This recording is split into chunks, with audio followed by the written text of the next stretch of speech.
UPPCS current affair का तीसरा episode हम करने जा रहे हैं। इस एपिसोड के अंतर्गत 20 प्रश्न पिछले एपिसोडों की तरह हम देखेंगे। पहला प्रश्न आपकी स्क्रीन पर है, इसका उत्तर देने का आप प्रयास करेंगे। यहां पर मैं इसका उत्तर और साथ में थोड़ी सी व्याख्या आपके सामने प्रस्तुत करूंगा। उत्तर प्रदेश में कहां श्री राम यूनिवर्सिटी बनेगी? उत्तर प्रदेश सरकार अयोध्या के लिए बहुत सारा काम कर रही है। अयोध्या में राम मंदिर बन ही रहा है। भगवान राम की संस्कृति पर शोध करने के लिए एक सेंटर स्थापित किया जाएगा, जिसको कहा जाएगा श्री राम यूनिवर्सिटी। अयोध्या में यह स्थापित किया जाएगा। निम्नलिखित में से कौन सा लखनऊ के बारे में सही नहीं है?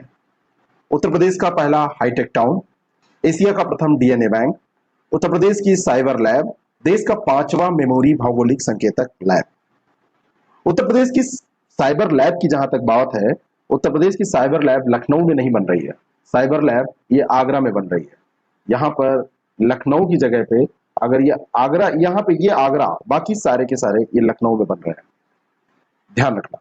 उत्तर प्रदेश का निम्नलिखित में से कौन सा जिला आकांक्षी जिले में शामिल नहीं है?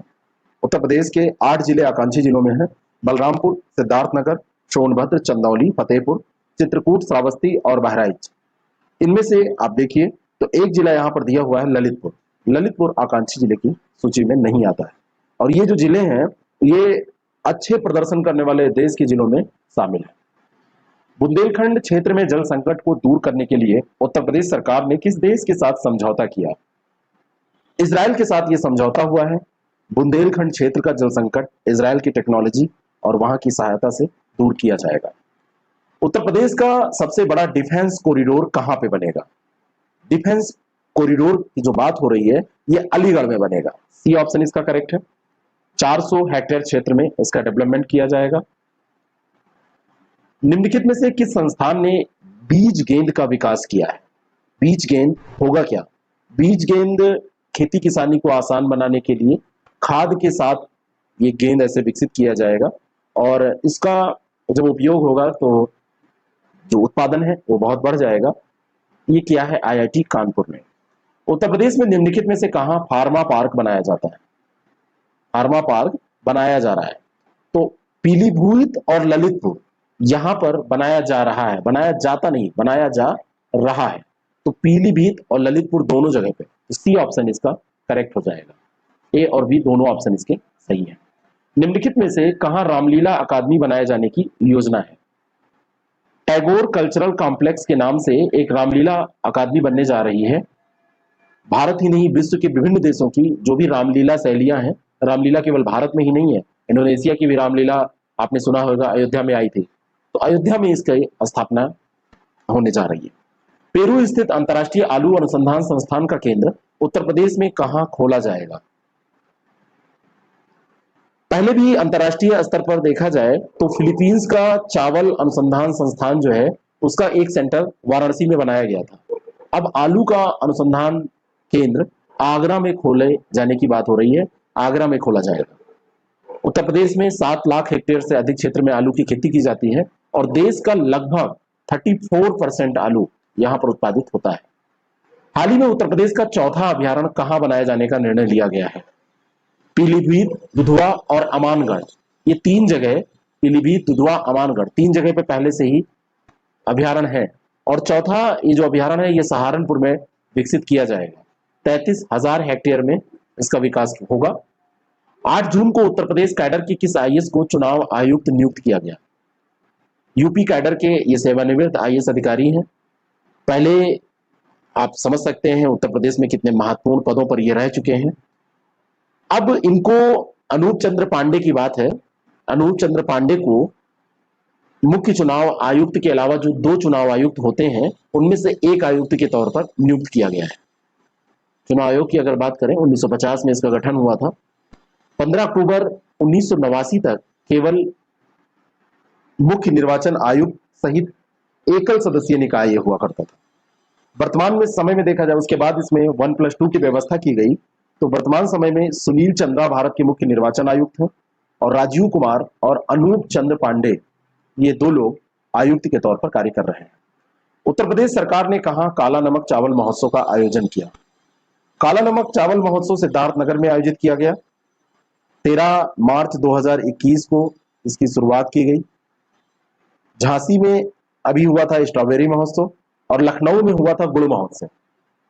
काला नमक चावल जो है, इस चावल को बुद्ध चावल के नाम से भी जाना जाता है। सुगंधित चावल की बेहतरीन किस्मों में से एक है ये। बुद्ध का महाप्रसाद भी इसको कहा जाता है। पूरब के क्षेत्र में आप जाएंगे, देवरिया, गोरखपुर, कुशीनगर, गोंडा, सिद्धार्थनगर, बहराइच, श्रावस्ती, संत कबीर नगर, बलरामपुर, महाराजगंज, इन सब एरियाज में इसका उत्पादन होता है। VLCC Femina miss India 2020 first और सेकंड रनर कौन रहे हैं? वीएलसीसी की जो ये प्रतियोगिता हुई, इसमें मानसा वाराणसी ने प्रथम स्थान प्राप्त किया था और इसमें दूसरा स्थान जो प्राप्त किया और तीसरा स्थान जो फर्स्ट और सेकंड रनर अप रही, वो है मनिका सोलंक और मान्या सिंह। मान्या सिंह उस समय चर्चा में आई थी। इनके माता पिता बहुत गरीब हैं, बहुत संघर्ष से इन्होंने पढ़ाई की और ऐसी प्रतियोगिता में जब कोई स्थान पाता है तो आप समझ सकते हैं कितना संघर्ष उसने किया होगा। देश का पहला हस्तशिल्प गांव कहां पर बसाया जाएगा? उत्तर प्रदेश के लिए बहुत इंपॉर्टेंट करंट अफेयर है। यूपी में तो ये बसेगा ही।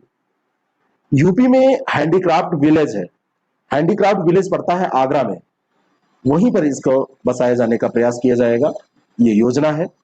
और ताजगंज इलाका पड़ता है आगरा में, वहां पे मलको गली है, तो मलको गली में इसको बसाया जाएगा। मलको ये गली है। मुख्यमंत्री योगी आदित्यनाथ ने कहा प्रदेश के पहले गो अभयारण्य की आधारशिला रखी? ये मिर्जापुर में रखी गई है और 29 जनवरी 2020 की ही ये बात है। आधारशिला जो रखी गई थी वो 2020 में। यूपी का जो करंट अफेयर आपसे पूछा जाएगा 1.5 साल तक पुराना जाके करंट अफेयर में ही शामिल करके उसको पूछ लिया जाता है। लखनऊ व गौतम बुद्ध नगर के बाद उत्तर प्रदेश सरकार ने कहा पुलिस कमिश्नर प्रणाली लागू करने का निर्णय लिया? उत्तर प्रदेश में और गौतम बुद्ध नगर में, दो जगह पे ये लागू हो चुकी है। अब वाराणसी और कानपुर में इसको लागू करने की योजना है। गोरखपुर में नहीं, वाराणसी और कानपुर में जो कमिश्नरेट प्रणाली है वो लागू की जाएगी। हाल ही में प्लास्टिक से डीजल रूपांतरण के पहले संयंत्र का उद्घाटन कहां पर हुआ? लखनऊ इसमें छोड़ दीजिएगा, बिल्कुल ध्यान मत दीजिएगा, क्योंकि कंफ्यूजन अक्सर होता है कि जो राजधानी शहर है वहां पे सबसे ज्यादा ये सब काम किए जाते हैं। मथुरा वृंदावन निगम जो है, मथुरा वृंदावन नगर निगम ने प्लास्टिक से डीजल बनाने का एक कारखाना स्थापित किया है और रोजाना जो 6 टन सिंगल यूज और रिसाइकिल प्लास्टिक निकलता है तो उसके द्वारा ये डीजल बनाने का प्रयास करेंगे। जो हेमा मालिनी सांसद है यहाँ की, उन्होंने इसका उद्घाटन किया है। स्वतंत्रता सेनानी अशफाक उल्लाह खां के नाम पर कहां चिड़ियाघर बनाने का फैसला किया गया? उत्तर प्रदेश की जो सरकार है, योगी सरकार, योगी जी का जुड़ाव है गोरखपुर से। गोरखपुर में जो चिड़ियाघर है उसका नाम रखा जाएगा स्वतंत्रता सेनानी अशफाक उल्लाह खां। ठीक है, सी ऑप्शन करेक्ट हो जाएगा। उत्तर प्रदेश में किस वर्ष तक पशुओं को खुरपका मुंहपका रोग से मुक्त कराए जाने का लक्ष्य निर्धारित किया गया है? और ये वर्ष है 2030। हमारी टेस्ट सीरीज प्रोग्राम में अगर आप पार्टिसिपेट करते हैं तो इसका पीडीएफ भी आपको मिल जाता है। ऐसे प्रश्नों से हमारी टेस्ट सीरीज बनाई जाती है जो आपके एग्जाम में आने वाले प्रश्न होते हैं। आरओ या यूपीपीसीएस के एग्जाम्स के लिए आप हमारी टेस्ट सीरीज का फायदा उठा सकते हैं। अगर आप डेली अपनी तैयारी को इस तरीके से बनाए रखना चाहते हैं कि वो रिदम में बनी रहे, अच्छे से चलती रहे, तो हमारा डेली 30 प्रोग्राम आप जरूर ज्वाइन करें। डेली 30 प्रोग्राम में डेली 30 क्वेश्चन हम डिस्कस करते हैं, उसका पीडीएफ आपको देते हैं, उसका टेस्ट भी हम आपको प्रोवाइड कराते हैं और वीकली टेस्ट होता है। इस तरीके से आपकी तैयारी निरंतर चलती रहती है। अंतिम प्रश्न है, उत्तर प्रदेश बजट 2021-22 के अनुसार राजकोषीय घाटा कितना अनुमानित है? और राजकोषीय घाटा जो ये अनुमानित है ये 90,729.8 करोड़ रुपए।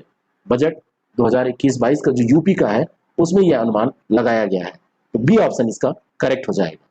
कुल व्यय अगर देखा जाए तो कुल बजट में कुल व्यय 5,50,270.78 करोड़ रुपए रहा है और इसमें जो घाटा रहा है वो घाटे की बात 90,729.8। कभी कभी ऐसे आंकड़े भी आपसे पूछे जाते हैं और ये जो घाटा है ये 4.17% है सकल घरेलू उत्पाद का। ये आपको कैसा लगा जरूर बताएं। 2 एपिसोड पहले हो चुके हैं, उनको देख लें और जल्दी ही हम दूसरा, इसका जो अगला एपिसोड आने वाला है, ये 3 हो गए, 60 क्वेश्चन हम डिस्कस कर चुके हैं। जो भी आगे क्वेश्चन बनते रहेंगे हम डिस्कस करते रहेंगे। Thank you so much. अगर आप ऐसे ही सामग्री से जुड़ा रहना चाहते हैं और आपको अच्छा लगता है, जुड़े रहना चाहते हैं, अच्छा लगता है, तो इसको शेयर भी करें और हमारे चैनल को सब्सक्राइब जरूर करें।